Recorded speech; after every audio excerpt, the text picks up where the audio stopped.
warahmatullahi wabarakatuh.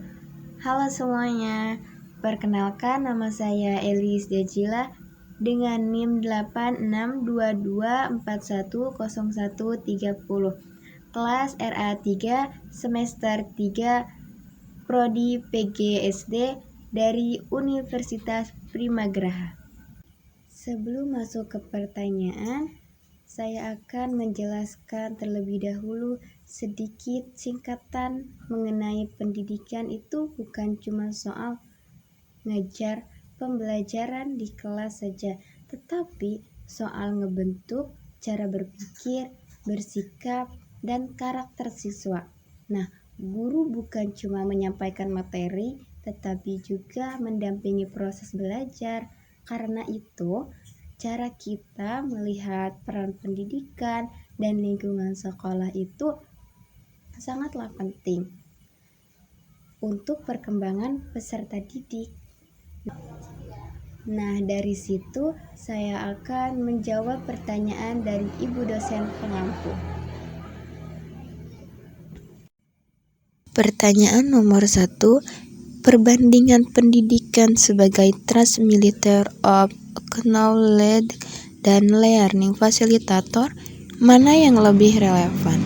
Jawaban nomor 1, kalau pendidikan sebagai transmitter of knowledge, yang artinya guru cuma fokus nyampein materi, murid dianggap seperti wadah yang kosong yang tinggal diisi.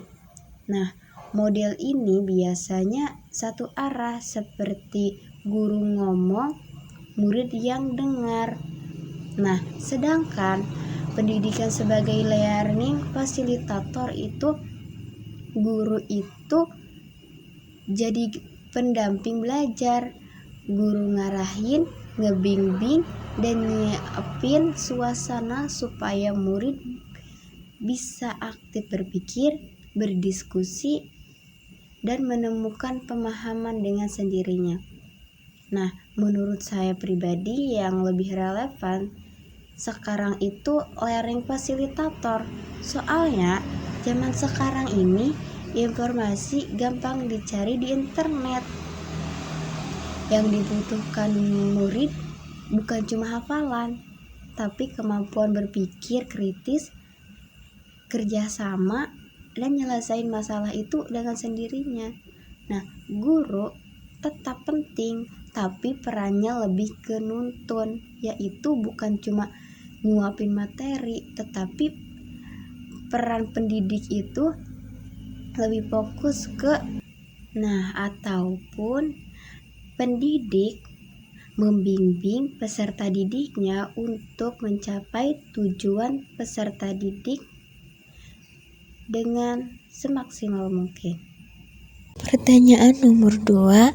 Berikan contoh nyata suatu kasus yang pernah Anda ketahui baik secara langsung maupun tidak langsung, di mana lingkungan pendidikan justru menghambat perkembangan peserta didik. Analisis faktor penyebab serta akibatnya. Sertakan sumbernya. Jawaban nomor 2, saya mengambil contoh kasusnya bisa dilihat dari berita tentang bullying di sekolah yang sering muncul di media sosial. Misalnya, kasus perundungan yang menyebabkan siswa takut sekolah atau bahkan putus sekolah. Nah, adapun faktor penyebabnya yaitu lingkungan sekolah yang kurang pengawasan, lalu budaya saling mengejek dianggap biasa. Dan lalu guru fokus ke akademik tapi kurang perhatian kondisi psikologis siswanya. Nah, namun ada akibatnya, yaitu siswa jadi tidak percaya diri, lalu berinteraksi, prestasi pun menurun, bahkan bisa trauma dalam masalah sekolah. Nah, adapun sumbernya yaitu Komisi Perlindungan Anak Indonesia ataupun KPAI sering melaporkan kasus perundungan di sekolah yang berdampak pada kesehatan mental dan proses belajar siswa. Pertanyaan nomor 3, bagaimana pendidikan dapat menegakkan disiplin tanpa menghilangkan unsur kasih sayang? Selanjutnya yaitu saya akan menjawab pertanyaan yang ketiga. Disiplin itu penting, tapi caranya jangan pakai marah atau kekerasan. Nah, guru bisa bikin aturan bareng atau siswa supaya mereka merasa punya tanggung jawab, menegur dengan bahasa baik, bukan merendahkan mereka. Nah, adapun fokus perbaikan bukan cuma hukuman. Jadi contoh dalam sikap disiplin, jadi siswa tetap merasa dihargai, tapi juga mengerti mana yang boleh dan mana yang enggak boleh. Pertanyaan keempat, menurut pandangan Anda, apakah paradigma pendidikan Islam kontribusi terhadap pembentukan etika peserta didik di sekolah? Contoh, penerapannya seperti apa? Jawaban nomor keempat, menurut saya iya banget. Karena pendidikan Islam gak cuma ngajarin ilmu, tapi juga akhlak diperdalami. Ilmu dan moral berjalan dengan bareng-bareng. Nah, contohnya penerapannya di sekolah membiasakan salam dan sopan saat masuk kelas. Nah, adapun sholat berjamaah di sekolah, guru mencontohkan kepada anak murid jujur dan adil, mengaitkan pelajaran dengan nilai tanggung jawab dan amanah.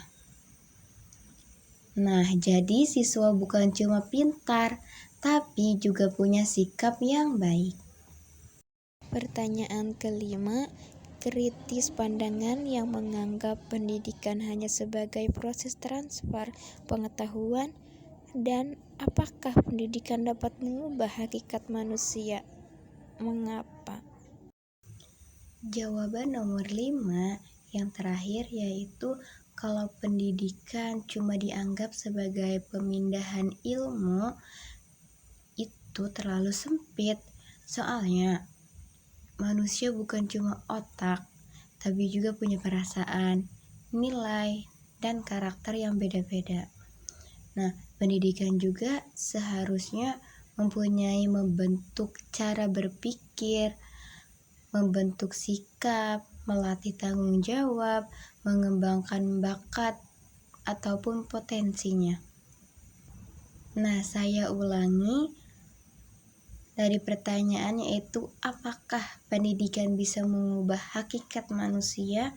Nah, menurut saya pendidikan tidak mengubah hakikat manusia, tetapi bisa mengembangkan potensi sebagai manusia, dan manusia itu tetap manusia, tapi bisa jadi lebih baik atau lebih buruk tergantung pendidikannya.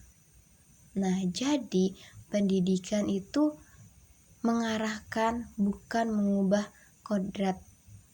Nah, seperti contohnya itu anak yang luar biasa cerdasnya, tetapi dia itu tidak memilih untuk berpendidikan. Nah, karena dia itu merasa dirinya itu sudah cukup dengan kepintarannya itu. Namun, dampak dari negatifnya itu, dia itu tidak mempunyai rasa adab ataupun pendidikan dari ucapannya maupun tingkah lakunya. Nah, jika dia berpendidikan, dia pasti mengetahui apa itu tata krama dalam bahasa, dalam mengolah pikiran, ataupun adab dia terhadap orang lain.